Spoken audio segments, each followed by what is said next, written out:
I found 3 cases exposing corruption in the force, featuring 6 so-called officers who lived to regret it, starting with Courtney Brown, Christy Wilson, and Jacob Hummerichhouse. In April 2018, Officer Brown was driving eastbound on Crossville near Crabapple Road when she witnessed this car fly right past her at a proclaimed 80 miles per hour. Brown flipped on her lights and promptly pulled over the suspect. Brown steps out to confront the suspect. Stay in the car. Sorry, my window doesn't hold. Off to Brown Roswell Police Department. You know how fast you were just going, ma'am? I'm so sorry, I'm late for work. So you could go over 80 miles per hour on 92? No, ma'am. You have your driver's license and your insurance card? Yeah, my insurance. Turn off the car and pass me the keys, please. The ground's wet. It's been raining. You're going over 80 miles an hour so on this type of a road. That's reckless driving, ma'am. After berating the driver, she's revealed to be 24-year-old Sarah Webb, a local hairstylist who's late for work. Where do you work at? I work in Duluth at Jody Parker Hair Studio. Okay. I'm a hairstylist. Okay. So you think driving that fast on a wet road is a smart idea just because you're late for work? Instead of calling and say you're running late for work, you would rather risk people's lives. I'm sorry.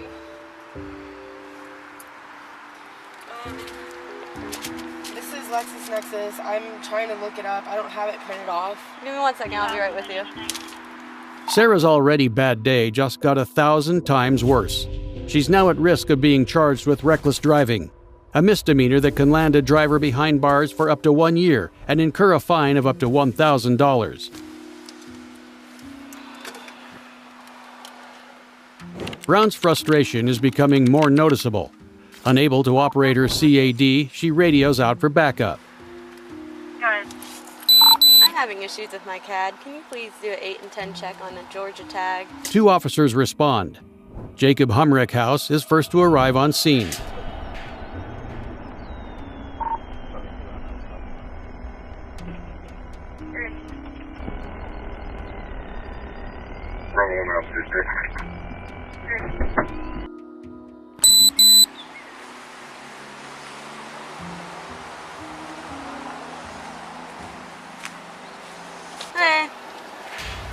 She was going like almost 90 down 92. She flew past me. I had to get up to 90 to catch her. Wow. My CAD's not working. Is yours? What did you? I checked. Can you see if can you check the tag too? As Hummerichhouse goes to check the validity of Webb's credentials, the second responding officer arrives on scene, one Christy Wilson. Hey, I'm gonna take her probably for reckless. Okay. She flew past me going probably 80, 85 on 92 in the wet road. She said she's running late for work. I had to get up to 90 to catch her. What do you think? I mean, I don't have any speed detection, so at the same time, but...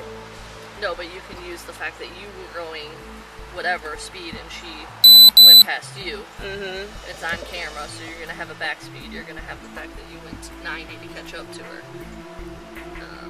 Officer Brown's lack of confidence is becoming more apparent. She's unaware of how to fill out a basic citation, particularly because she lacks a working speed detection device. However, Officer Wilson correctly tells Brown that her best guess based on her own speed and backed by dashcam footage would be sufficient evidence. In Georgia, an officer's opinion on someone's speed based solely on their observation is enough to prove a speeding offense. A jury then decides if they believe the officer's estimation. So basically, Sarah Webb's fate rests entirely in the hands of an officer who needs backup just to be told how to fill out paperwork. Not a great situation to be in, and it only gets worse from here. You're going to have 2 faster conditions, and... Yeah, I mean, that's unacceptable. I told her, I said, you know the roads are wet, correct?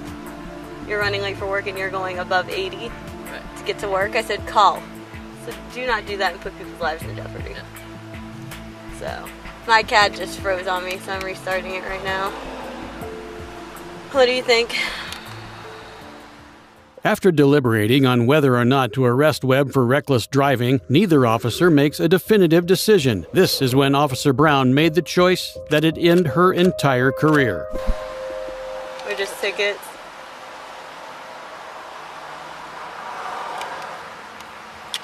Atlanta answer or Roswell answer?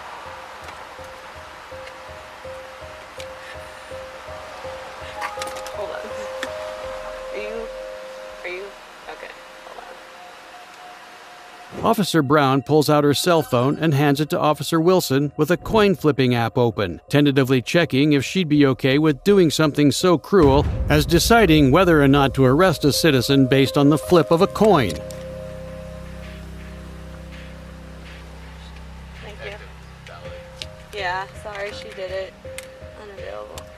My CAD's not working.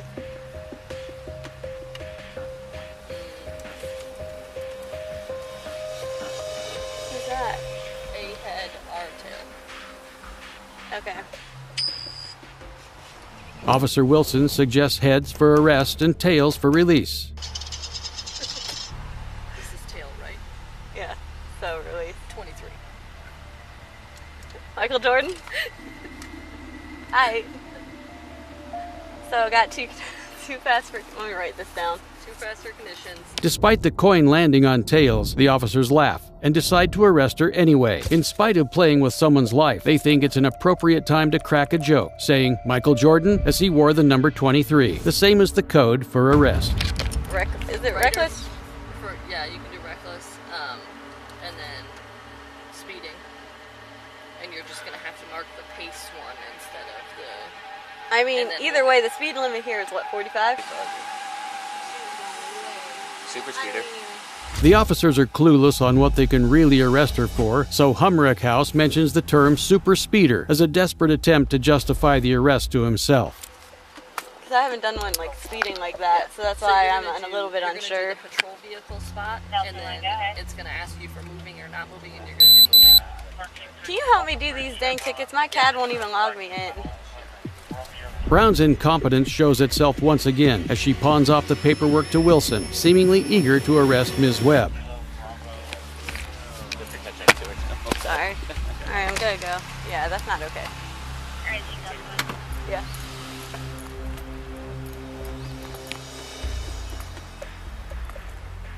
Alright, ma'am. Do me a favor and step out of the vehicle for me. Put the phone down. Why am I Put your phone down. Step out of the vehicle. Turn around. Put your hands behind your back. Because, ma'am, you're driving entirely too fast for conditions. You put a lot of people's lives in jeopardy, okay?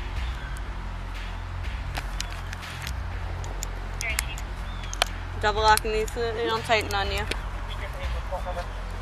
you do me a favor and step in front of my vehicle, ma'am? Step in front of my patrol vehicle. Do you have anything?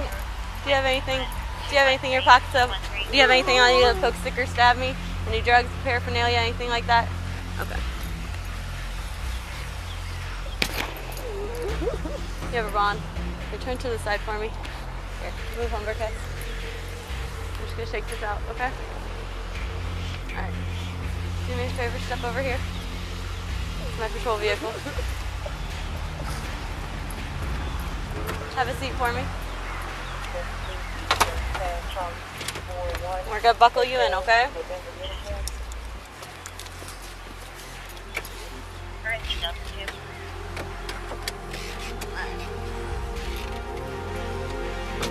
Even in the face of Sarah Webb weeping, Officer Brown coldly arrests her and places her in the back of her patrol vehicle, citing her with reckless driving.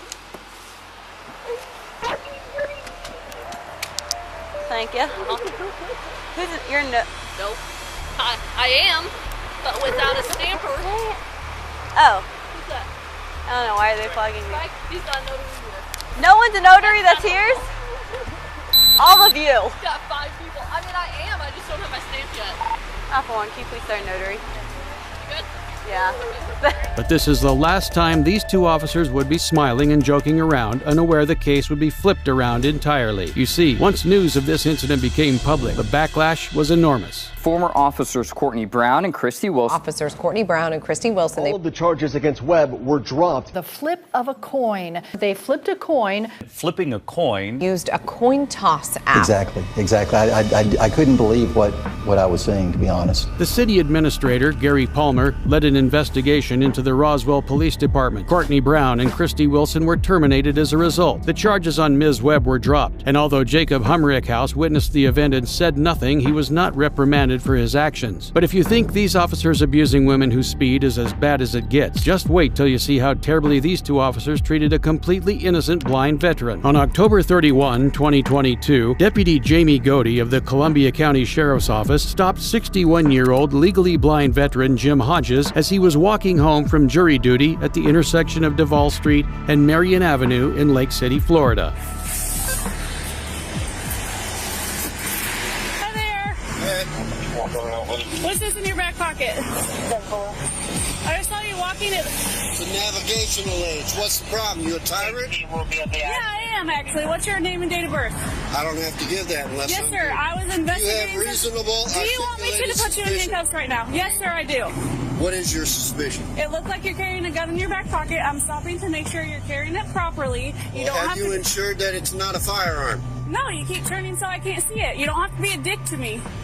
Well, you're being one to me. Mr. Hodges was simply carrying his visual assistance cane in his back pocket, and while Officer Godey initially mistook it for a weapon, as soon as he pulled it out to prove that it wasn't, that should have ended the interaction with him free to go. But the tyrant that she admits to being, Officer Godey doesn't want to follow the law she's sworn to uphold. No, sir, I'm doing my job. Am I detained? Yeah, you are. What's your name and date of birth? It does not matter. Yes, sir, it does. Do you have a crime? Would you like me Call to your put you in? supervisor, He's right please. here. Sergeant Randy Harrison arrives on scene. All right.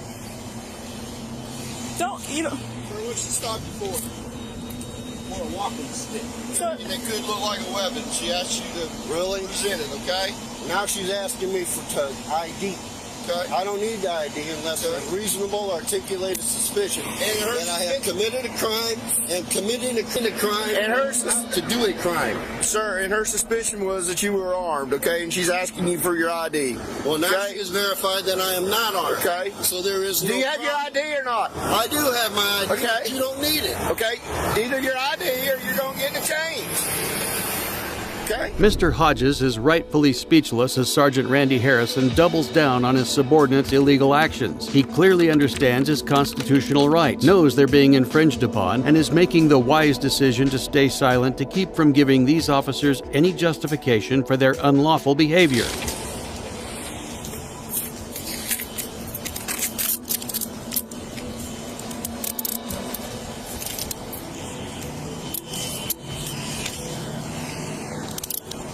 You deserve it. 77 Whiskey Mike detained. I don't know where his wallet is. Where's your wallet at, sir? I don't have a wallet on me. Okay, where's your ID? Where's your ID at? Pocket. Which pocket? You are not allowed to search me. Here, Mr. Hodges is reiterating that he does not consent to being searched. The Fourth Amendment protects against any unreasonable searches and seizures. Based on the Florida stop and frisk law, an officer may temporarily detain any person reasonably found to have committed or be committing or be about to commit a crime for the purpose of ascertaining their identity or the circumstances of the suspected crime. However, in the case of Florida versus Royer, it was clarified that detentions can only be justified up to the point of proving or disproving the crime. Since Mr. Hodges already proved he wasn't carrying a weapon, this detention is absolutely illegal.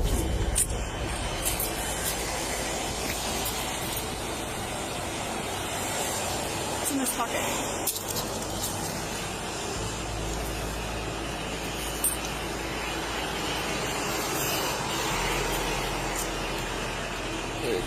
Thank you.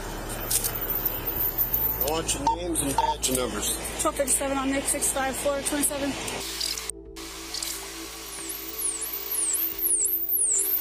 Sir, are you legally blind? Okay.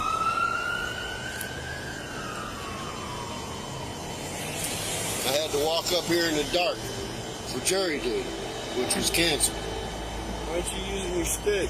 You don't have to use your stick all the time?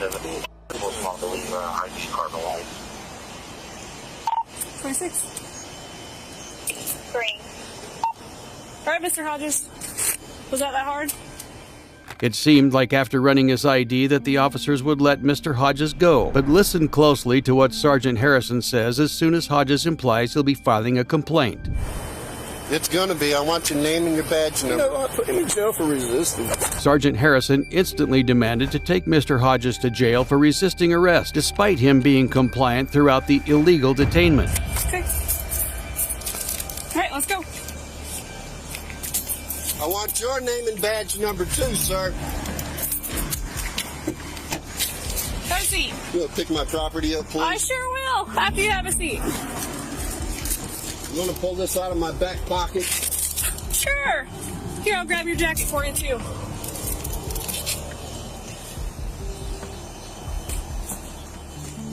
Mr. Hodges was officially charged with resisting arrest without violence, a misdemeanor that can carry up to 6 months in jail, winding up illegally jailed for 24 hours. In spite of the body cam footage clearly showing Mr. Hodges' dignified behavior throughout, the arresting officer lied on the official arrest report, claiming he'd repeatedly refused to allow identification of the object in his pocket. Thankfully, after reviewing the evidence, or lack thereof, the district attorney dropped the charges just 7 days later. Mr. Hodges then pursued legal action against the sheriff's office as a media frenzy erupted. Visually impaired man arrested. A legally blind man. You just saw his legally blind, and this is an aid to a man who's legally blind. Well, I've always been the kind of person that don't really take things lying down, but I made up my mind to properly, and it is the law in Florida that you are supposed to resist unlawful orders.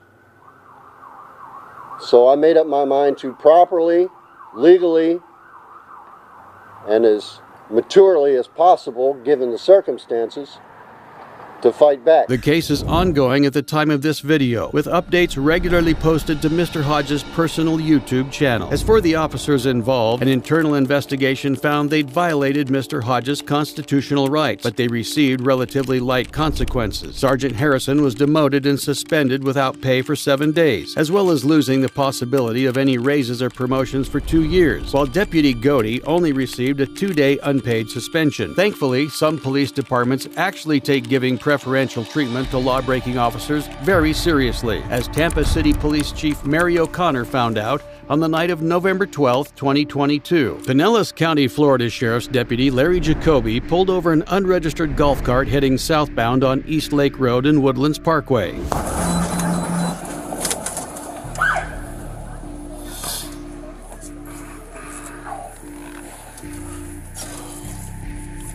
Old Street 1050. East Lake Service Road, Woodlands Parkway. It's going to be a golf cart, no tag.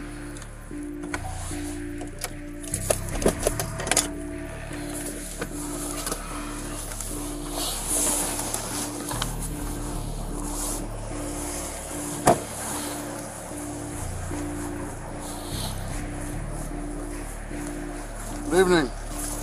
How you doing? Good. I'm Deputy Jacoby, the Sheriff's Office. Stopped you because you've driving tag or unregistered vehicle with no tag on it on the roadway. In the state of Florida, golf carts do not need to be registered and thus don't require tags. The only requirement to drive one on a public roadway is being above the age of 14, which these two clearly are. However, Pinellas County traffic laws state that golf carts can only be operated inside designated golf cart zones and must be registered and insured, which supersedes the state law, making this a completely routine stop. Yeah, we went to the club. It was closed, so we went over and picked up some. Is your camera on? It is. I'm the police chief in Tampa. Oh, how you doing? I'm doing good. Okay. I'm hoping that you'll just let us go tonight. Oh, okay. Yeah, I'll say now that you say you look familiar, so. Yeah, I'm sure I do. Okay, so.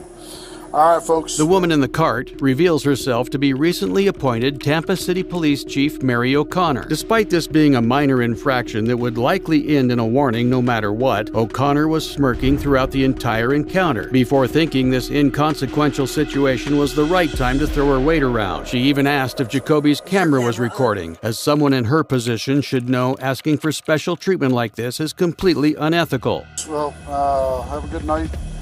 Staying over here in East Lake Woodlands? Yeah, we live in East Lake Woodlands. Yes. Okay. All right. Well, it's nice to meet you. So, I'm Deputy Jacoby. Okay. Same here, my friend. All right. Take care of yourself. All right, Sorry take care. to bother you. All right, no worries. No worries. Like I say, We have a lot of problem with the golf carting around here. You know, everybody comes No, out. we don't normally come out. We But never the club come was out. closed, so we Never, saw we went never. up to the Greek place to get some food. Gotcha. Okay. All right. All right, then we'll take care. And it was nice meeting you. All right. Oh, all right. You ever need anything, call me. Okay. Serious. All right. Appreciate that. Thank you. Yes, ma'am. You're welcome. Thank you for your service. Thank you for yours. Thank you. So, take care. All right. Thank you. Little did Mary O'Connor know that wink and handshake interaction would lead to her total downfall. Joining us tonight, first up here at 6 o'clock, Tampa's top cop is out. Just 10 months after getting picked for the job, Mayor Jane Castor today asked for and received Police Chief Mary O'Connor's resignation. I'm hoping that you'll just let us go tonight. And I provide those second chances. You can never know what decisions individuals are going to make down the road, and clearly she made a very poor decision. Click on the video on screen and watch as I delve further into the corruption.